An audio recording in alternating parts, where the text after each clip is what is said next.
Warning! Kinda Murdery contains adult themes, explicit language, and descriptions of violence. It is not suitable for anyone, and we recommend you stop listening now.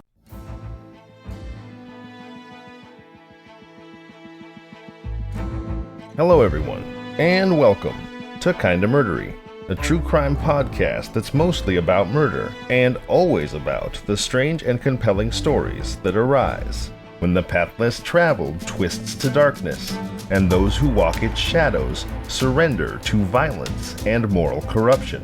I'm your host, Zevin Odelberg. We have a perilous journey ahead, so thank you for lending me your courage and good company. It's an atmospheric river, Pineapple Express, monsoon Sunday here in Southern California, and since on nearly every episode I encourage you all to share your stories with me, with the community, I'm going to start out today by sharing a little bit about myself. Often producing 2 true crime episodes a week means I spend a lot of time immersed in very dark stories, which of course you know because you're right there immersed with me.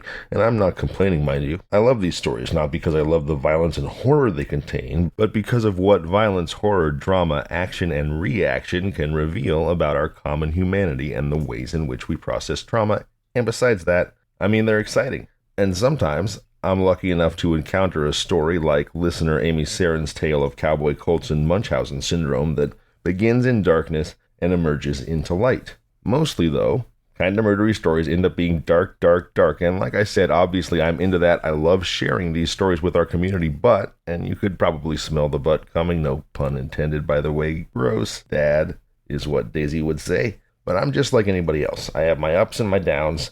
Maybe I've got a little sad, seasonal affective disorder due to the endless atmospheric river pounding the west coast.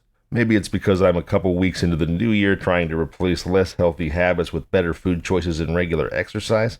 Honestly, cerebral palsy makes it hard enough to put my shoes and socks on without my stomach getting in the way, so I have to hold my breath when I bend over and end up wheezing. Or maybe I'm feeling a little down because my bearded dragon lord Beardamus has been brewmating for a couple months now. Brewmating is a fancy word for reptile hibernation. They basically just go to sleep for weeks at a time in the winter. So when I'm working and my family's away, I've been deprived of Lord Beardamus's adorable company for quite a while now, and while I'm happy for him that he gets to sleep through the darkest part of the year, it doesn't help me much.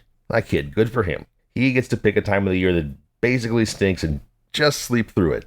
I'm happy for him, I swear. Little shit. And look, I'm not complaining about all this exactly. I'm blessed. None of this is trauma. I wouldn't dare stack it up against what the people in Kinda Murdery stories go through, and I wouldn't dare stack it up against what some of you have gone through. But I also think that we feel the way we feel, and whether or not we judge our own triggers sufficient for the emotions they create is pretty irrelevant to how real and present our emotions are. And it's important to give ourselves space to feel them so we can let them go. Believe me when I tell you that shoving your feelings away and beating yourself up because you've judged that your reason for feeling the way you do is not sufficient, not as good or as bad as someone else's, well, that's a recipe to end up in a place that none of us want to be. And what's all this about? Well, all of this was also to create context for why when I sat down to prepare today's episode, I just didn't feel like scuba diving my way deep into another ocean of horrible human possibility. I couldn't do grim. So what did I do? Well, this was my actual search term. I Googled, and I quote, crazy fucking historical stories, hoping to find something wild and wildly entertaining, but not too dark that I could research further and tell you about. The first result to pop up when you Google, quote, crazy fucking historical stories is a 2015 Cracked.com article entitled 21 Jaw-Dropping Sex Stories That Just Happen to Be True. Not my usual fare, but I decided to trust in fate, so I clicked on it, and it was exactly what the title declared. Number 15 on the list of 21 jaw-dropping sex stories that just happened to be true was a photo of various street signs with the word just written above the stop on the stop sign. So you can picture it, this collection of street signs included do not enter, dead end, one way, and just stop. And the headline said simply, a South Dakota man spent 2006 and 2007 videotaping himself humping street signs. What? Below that it said, police found him lurking with a camera in a neighbor's yard and viewed his footage. He was charged with burglary, indecent exposure, and unlawful occupancy. There was no other information. And in some ways, the charges sound a little mundane. Theoretically, someone could be really drunk, think their neighbor's house was their own, and that they've locked themselves out, wind up peeing on the lawn and then forcing the door, stumbling inside, falling asleep on the couch, and while all of those things are clearly illegal, they're a mostly harmless, at least in intent, set of actions that could also result in charges of burglary, indecent exposure, and unlawful occupancy. Like I said, based on the charges, seems a little run-of-the-mill, but based on the description, a South Dakota man spent 2006 and 2007 videotaping himself humping street signs? Well, I had to find out more. And when I did, I discovered today's story. So if you're ready, I suggest that you put your personal items underneath the seat in front of you, stow your carry-on in the overhead compartment, let go of the worries of the day, but be sure your seatbelt is fastened. There's turbulence expected ahead. Kinda Murderies, the increasingly dark life of Verle Peter Dills, starts now.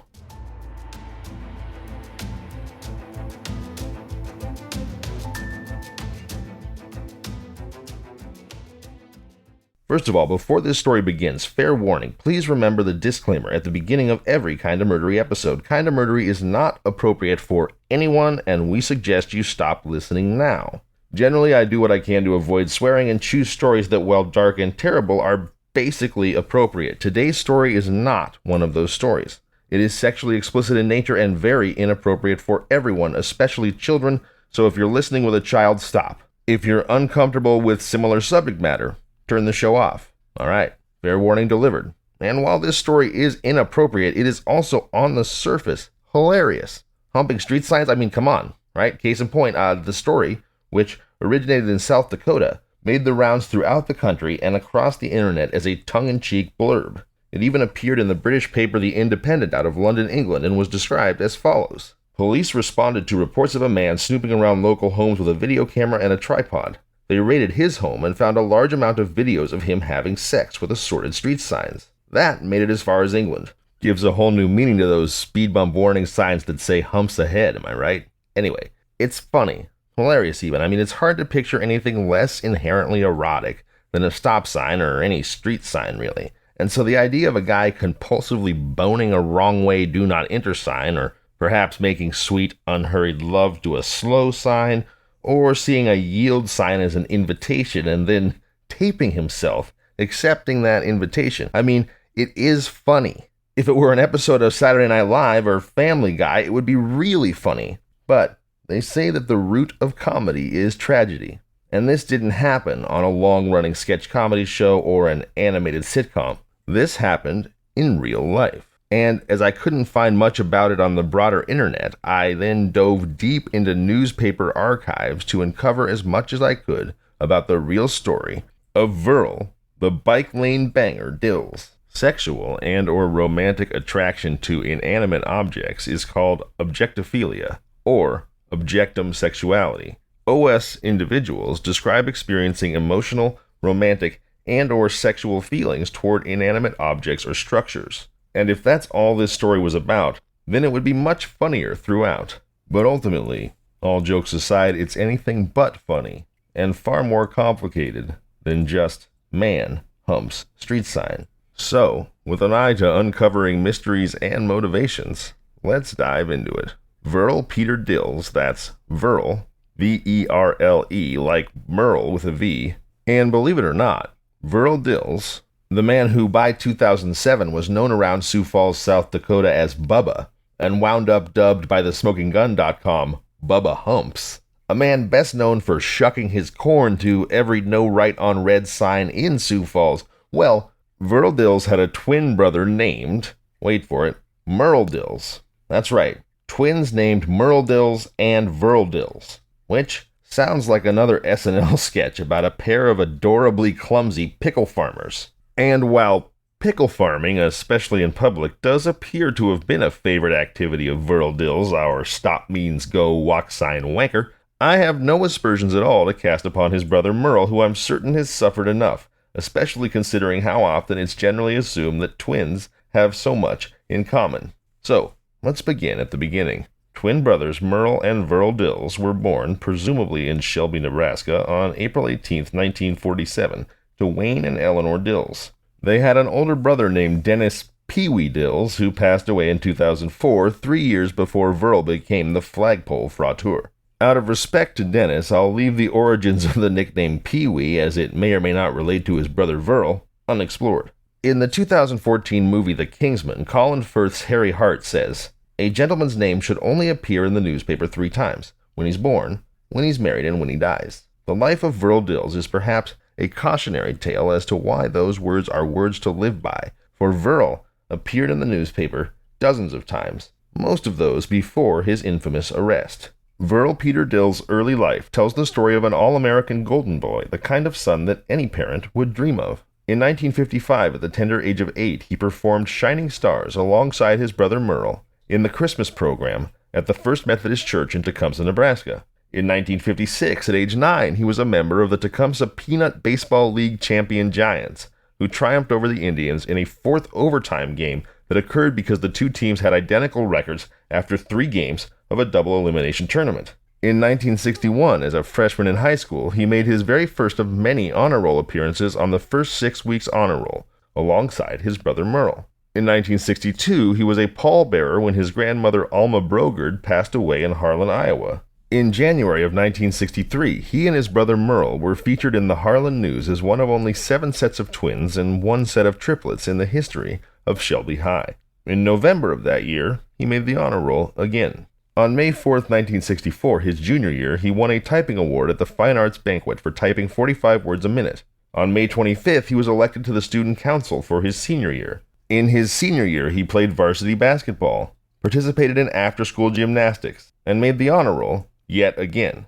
Near the end of senior year, Verle and his twin brother Merle announced identical future ambitions to the local paper, saying that after graduation they planned to work, take a vacation, go to the Army, and then attend college. Every school-age activity that Verle Peter Dills undertook, including announcing his future ambitions, he did alongside his twin brother Merle, which I imagine is common if not nearly certain among most twins. So here we have a seemingly complete portrait of young Verle Dills, an honor student, a student council member, a talented athlete at more than one sport, an engaged member of his community. So what went so terribly wrong? Despite appearing in the newspaper almost yearly between the ages of 8 and 18 from 1955 to 1965, all record of Verle Dills disappears for the next decade.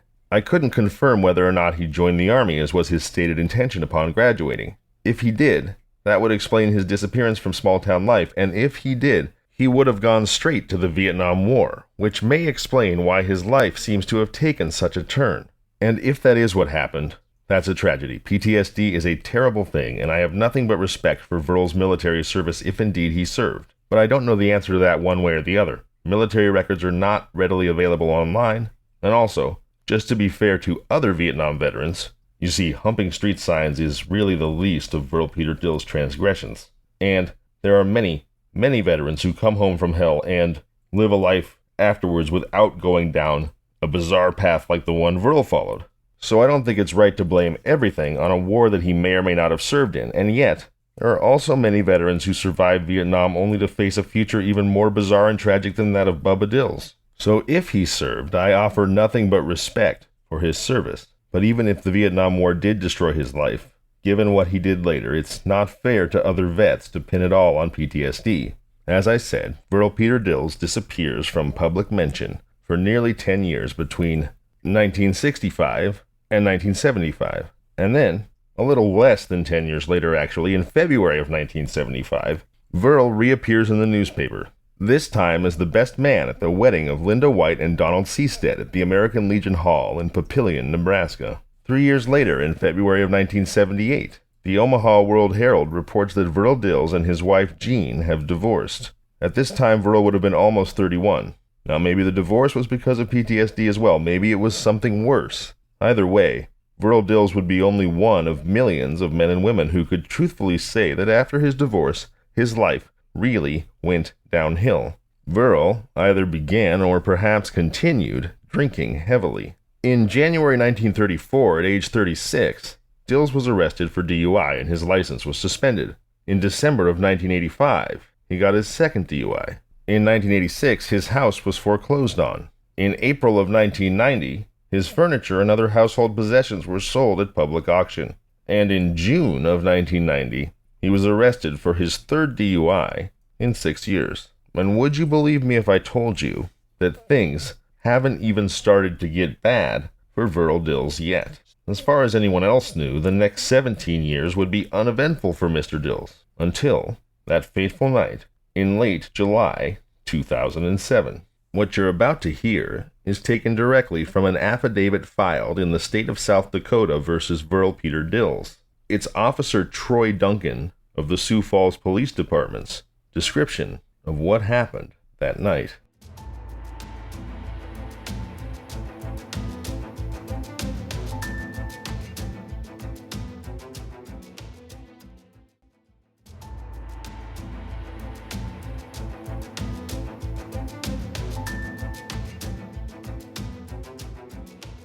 On July 30th, 2007, at approximately 5:45 a.m., police were called to the home of Chad Fodness at 1213 North Kiwanis Avenue on a report of a burglary in process. Once on the scene, officers were told by Mr. Fodness that a masked subject was in his backyard with a video camera. Fodness told officers that he was getting ready for work when he noticed movement by his window. He went outside and witnessed a male subject on his property between his house and garage carrying something in his hands. The subject was wearing a black trench coat, a brown mask that appeared to be pantyhose with cut-out eye holes, and mid-thigh-length black fishnet stockings. He was a Caucasian male, approximately 5 feet 7 inches tall, and 190 pounds with a potbelly. Fodness told officers that he then chased the subject for 2 blocks before giving up and yelling at the subject to not come back. He stated that he then returned to his house and several minutes later again saw the same subject in his backyard.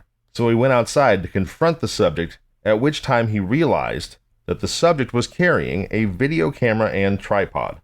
Officers indicated that the victim's property is fenced on the south side and the west side attached to the garage. Fodness told police that he again chased the subject and watched him run into the attached garage of the residence located at 2613 West Bailey Street. He stood outside that residence and watched both external doors and did not see anyone enter or leave until police arrived on the scene.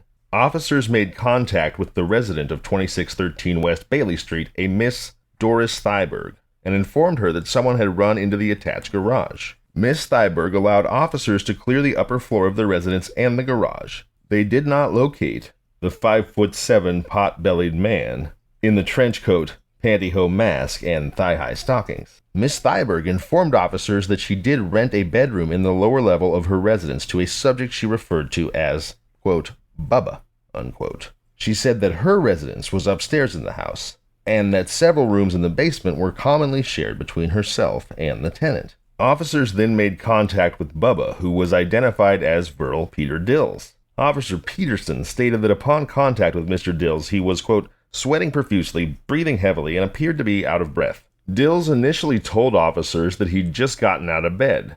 Officers indicated that when speaking with Mr. Dills, they could see in plain view 2 boxes that contained 8mm videotapes, commercial pornography in the form of VHS tapes, and a roll of duct tape.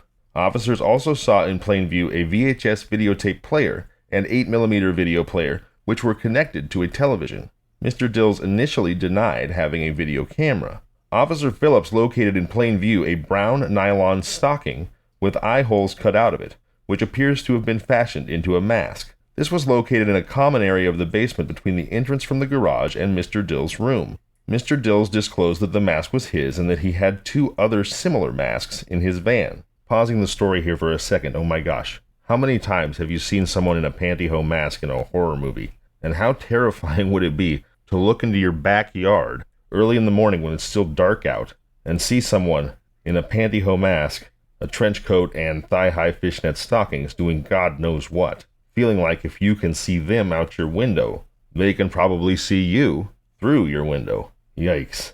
Alright, so Dills admits to owning the pantyhose masks and then tells officers that he used the mask when he was painting. He eventually admits to the officers that he also owns a video camera and had in fact been in the victim's backyard with that video camera, wearing the mask and the black trench coat. He indicated that he was wearing the trench coat and the mask to provide camouflage, and then told officers that the video camera and the trench coat were located in his bedroom.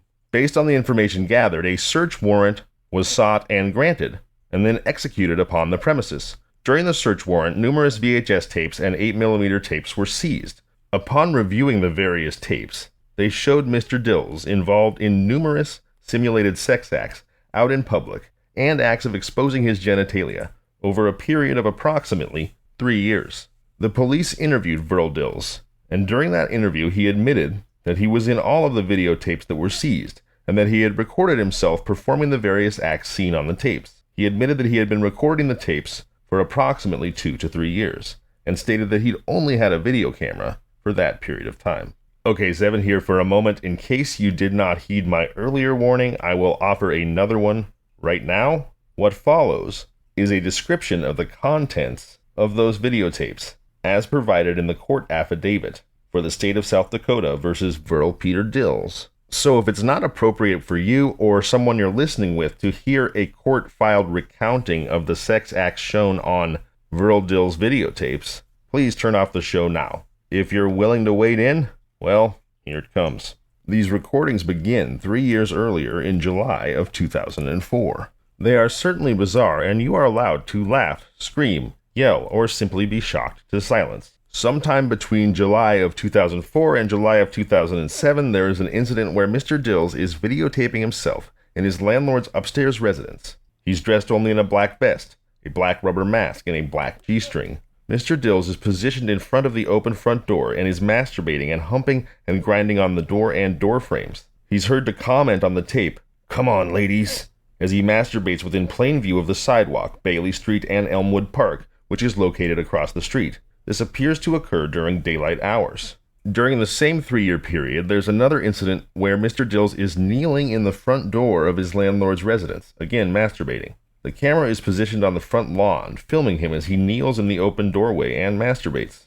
In this instance, both the front door and the storm door are open, and Mr. Dills would be completely visible to anyone on the sidewalk, Bailey Street, or at Elmwood Park. This incident appears to occur during daylight hours. Also during the same time frame, there's an incident that is recorded where Mr. Dills has positioned himself near the corner of Bailey Street and Kiwanis Avenue. He is naked and kneeling on hands and knees. An automobile approaches on Bailey Street eastbound towards Kiwanis Avenue. Mr. Dills stands by the tree and, as the car passes, he comes out from behind the tree and is masturbating as he walks towards the car when it's driving off. Mr. Dills is within 5 to 10 feet of the vehicle as he masturbates. This appears to occur during the early morning hours as citizens are commuting to work. Gosh, as I read these descriptions, if this was happening in some kind of an R or NC-17 rated Will Ferrell comedy, I would probably be laughing. But now that I know who Verle Peter Dills was before his life went so sideways, it's hard to see as much humor as I expected when I first read the "Man Humps Street Signs" headline, or really any humor at all. It appears that despite my best efforts, I may have gone and just told yet another very dark story of human horror. But that's what we do here on Kinda Murdery, so let's continue. On or about July 30th, 2004 to July 30th, 2007, Mr. Dills is positioned near the corner of Bailey Street and Kiwanis Avenue. He is naked and wearing a mask. Mr. Dills is visible on tape as he is simulating a sex act with a utility pole which is located in the boulevard. Mr. Dills is standing by the utility pole as a car approaches eastbound on Bailey and stops for the stop sign at Kiwanis Avenue. As the car pulls away, Mr. Dills is standing by the utility pole, shaking his penis and masturbating within 5 to 10 feet of the automobile. Mr. Dills then lays face down onto the lawn and, quote, humps, unquote, the ground. This incident also appears to have taken place in the morning hours during the beginning of citizens commuting to work. Okay, I just said this wasn't funny and now I'm laughing. I mean, stands by the utility pole shaking his penis is just like a little bit too much. It's a little bit too much for me. All right, there's more. During the same period of time, Mr. Dills has again filmed himself at the corner of Bailey Street and Kiwanis Avenue. He is naked with a mask on. Mr. Dills is kneeling in the gutter, masturbating. He then faces towards Kiwanis Avenue and masturbates as vehicles drive by. At one point, Mr. Dills comes across Bailey Avenue into Elmwood Park, where he has his camera set up and wags, this is a quote from the court filing, by the way, wags his penis in front of the camera. Mr. Dills then goes back to a tree near Kiwanis Avenue and humps on the tree trunk and the ground as cars drive by. This incident also appears to have taken place in the morning hours during the beginning of citizens' commute to work. Next, on or about July 30th, 2004 to July 30th, 2007, Mr. Dills has again positioned himself near the corner on Bailey Street and Kiwanis Avenue. As he films himself, Mr. Dills is naked near a tree in the boulevard when a vehicle approaches the stop sign located at Kiwanis Avenue.